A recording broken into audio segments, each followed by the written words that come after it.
പ്രവാസ ലോകത്ത് നിന്നുള്ള വാർത്തകൾ.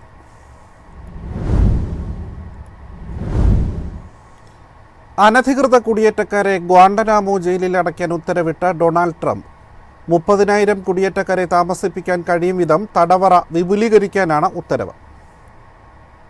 ഇമിഗ്രേഷൻ ആൻഡ് കസ്റ്റംസ് എൻഫോഴ്സ്മെന്റ് നൽകുന്ന കണക്കനുസരിച്ച് നിരവധി അനധികൃത കുടിയേറ്റക്കാർ ഇതിനോടകം അറസ്റ്റിലായിട്ടുണ്ട്. പിടിയിലാകുന്നവരെ ആദ്യ ദിവസങ്ങളിൽ സൈനിക വിമാനത്തിൽ നാടുകടത്തുകയായിരുന്നു ചെയ്തിരുന്നത്. എന്നാൽ ഇനി ഗൊണ്ടനാമോ ജയിലിലേക്ക് ഇവരെ അയക്കും.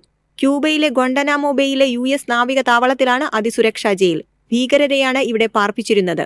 അമേരിക്കയുടെ പ്രസിഡന്റായി അധികാരമേറ്റതിനു ശേഷം Chicago, New York, Denver, Los Angeles എന്നിവിടങ്ങളിൽ കുടിയേറ്റക്കാർക്കായി റെയ്ഡുകൾ നടന്നിട്ടുണ്ട്. പിടിയിലാകുന്നവരിൽ ചിലർ വളരെ മോശം ആളുകളാണ്.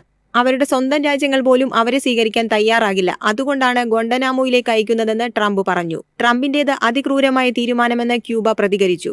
അമേരിക്കയിൽ 11 ദശലക്ഷം അനധികൃത കുടിയേറ്റക്കാർ ഉണ്ടെന്നാണ് കണക്ക്. ട്രംപ് ഭരണകൂടം അമേരിക്കൻ ജനതയ്ക്ക് നൽകിയ ഏറ്റവും വലിയ വാഗ്ദാനങ്ങൾ പാലിക്കുകയാണെന്ന് White House press secretary Karoline Leavitt പറഞ്ഞു. News desk MyFin TV. സൗദിയിൽ റെസ്റ്റോറന്റുകൾക്ക് കർശന വ്യവസ്ഥകൾ നടപ്പിലാക്കാൻ നീക്കം. ആഡംബര റെസ്റ്റോറന്റുകളുടെ നിലവാരമുയർത്തുകയാണ് ലക്ഷ്യം. ഒരു റെസ്റ്റോറന്റ് ബ്രാൻഡിന് കീഴിൽ ഒന്നിലധികം ബ്രാഞ്ചുകൾ ഒരു നഗരത്തിൽ പാടില്ലെന്നതാണ് പ്രധാന വ്യവസ്ഥ. വാലറ്റ് പാർക്കിംഗ് സേവനങ്ങൾ നൽകുമ്പോൾ സന്ദർശകർ തിരികെ പോകാൻ ആഗ്രഹിക്കുന്ന സമയത്ത് തന്നെ വാഹനം നൽകണമെന്നും വ്യവസ്ഥയിലുണ്ട്. ഡിജിറ്റൽ റിസർവേഷൻ സംവിധാനം, പരാതി സമർപ്പിക്കാനുള്ള സൗകര്യം എന്നിവയും നിർദ്ദേശത്തിലുണ്ട്. ഡൈനിങ് ഏരിയയുടെ ഒരു ഭാഗത്ത് ശീതളപാനീയങ്ങൾ തയ്യാറാക്കുന്നത് സന്ദർശകന് കാണത്തക്ക വിധത്തിലായിരിക്കണമെന്നും പറയുന്നു. ആഡംബര റെസ്റ്റോറന്റുകളുടെ മാനദണ്ഡങ്ങൾ സംബന്ധിച്ച് പൊതുജനങ്ങൾക്കിടയിൽ സർവേ നടത്തുമെന്ന് നഗരസഭ അറിയിച്ചു. പൊതുജനങ്ങളുടെ അഭിപ്രായം അനുസരിച്ചാകും നിർദ്ദേശങ്ങൾ നടപ്പിലാക്കുക. News desk MyFin TV. ദുബായിൽ ഇനി വാഹനയാത്രയ്ക്ക് ചെലവേറും. Variable road toll pricing system നാളെ മുതൽ പ്രാബല്യത്തിൽ വരും.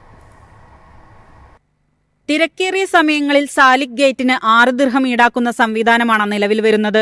ഒരു തവണ ഒരു ദിശയിൽ സാലിക് ഗേറ്റുകളെല്ലാം കടക്കേണ്ടി വരുന്ന ഒരാൾക്ക് 60 ദിർഹവും ഇരുദിശകളിലേക്കും കടക്കേണ്ടി വരുന്ന ഒരാൾക്ക് 120 ദിർഹവും നൽകണം. ഇങ്ങനെ മാസത്തിൽ 26 പ്രവൃത്തി ദിവസങ്ങളിൽ വാഹനമോടിക്കുന്ന ഒരാൾക്ക് സാലിക് ഇനത്തിൽ മാത്രം 3120 ദിർഹം നൽകണം. പ്രവൃത്തി ദിവസങ്ങളിൽ രാവിലെ 6 മുതൽ 10 വരെയും വൈകുന്നേരം 4 മുതൽ 8 വരെയുമാണ് തിരക്കുണ്ടാകാറ്. ഈ സമയത്ത് സാലിക് ഗേറ്റ് കടക്കുന്നവർക്ക് 60 ദിർഹം നൽകണം. സാധാരണക്കാരന് ഇത് വലിയ ബാധ്യതയാകുമെന്ന് വിമർശനമുയരുന്നുണ്ട്. പുലർച്ചെ 1 മുതൽ രാവിലെ 6 വരെ സാലിക് കടക്കുന്നവർ പണം നൽകേണ്ടതില്ല. News desk MyFin TV. Indian വിദ്യാർത്ഥികൾക്ക് ചൈനീസ് യൂണിവേഴ്സിറ്റികൾ പ്രിയങ്കരമാകുന്നു. നിരവധി ഇന്ത്യൻ വിദ്യാർത്ഥികൾ ചൈനയിലേക്ക് പഠനത്തിനായി പോകാൻ തയ്യാറെടുക്കുന്നതായാണ് റിപ്പോർട്ട്. നയതന്ത്ര ബന്ധങ്ങളിലെ സമീപകാല പുരോഗതി, നേരിട്ടുള്ള വിമാന സർവീസുകൾ പുനരാരംഭിക്കൽ, വിസ നടപടിക്രമങ്ങൾ ലഘൂകരിക്കൽ എന്നിവ താങ്ങാവുന്ന പഠന ഓപ്ഷനുകൾക്കായി തിരയുന്ന ഇന്ത്യൻ വിദ്യാർത്ഥികൾക്കിടയിൽ ചൈനയോടുള്ള താൽപര്യം വർദ്ധിപ്പിക്കുന്നു. വരാനിരിക്കുന്ന അക്കാദമിക് സെഷനുകളിൽ ചൈനീസ് സർവകലാശാലകളിലെ എൻറോൾമെന്റിൽ വർധനവുണ്ടാകുമെന്നാണ് സൂചന. ചൈനയിലേക്കുള്ള വിദ്യാർത്ഥി പ്രവാഹത്തിൽ ചരിത്രപരമായി ആധിപത്യം പുലർത്തിയ മെഡിക്കൽ ഉദ്യോഗാർത്ഥികൾ വലിയ തോതിൽ തിരിച്ചെത്തുമെന്ന് പ്രതീക്ഷിക്കുന്നു. ചൈനീസ് സ്റ്റാർട്ടപ്പ് ഡീപ്സീക്ക് AI ഘട്ടത്തിലേക്ക് കുതിച്ചതിനു ശേഷം അടുത്ത ദിവസങ്ങൾ പഠനത്തിനായി അന്വേഷിക്കുന്ന വിദ്യാർത്ഥികളുടെ എണ്ണം കൂടി. News desk MyFin TV. കുവൈറ്റിൽ സ്ഥിരമായി ഗതാഗത നിയമം ലംഘിക്കുന്നവർ ഇനി കോടതി കയറേണ്ടി വരും. ഗതാഗത നിയമത്തിൽ കർശന വ്യവസ്ഥകൾ ഏർപ്പെടുത്തി. കുവൈറ്റിൽ കർശന നടപടികളാണ് ഗതാഗത നിയമലംഘകരെ കാത്തിരിക്കുന്നത്.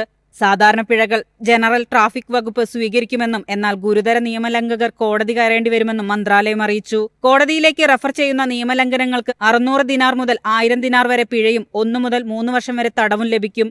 റെഡ് സിഗ്നൽ ലംഘനത്തിന് 150 ദിനാറാണ് പിഴ. എന്നാൽ ഇത്തരം കേസ് കോടതിയിലേക്ക് റഫർ ചെയ്താൽ 600 ദിനാർ പിഴ അടയ്ക്കേണ്ടി വരും. ഏപ്രിൽ 22 മുതലാണ് ഗതാഗത നിയമപരിഷ്കാരം പ്രാബല്യത്തിൽ വരുന്നത്. News desk MyFin TV.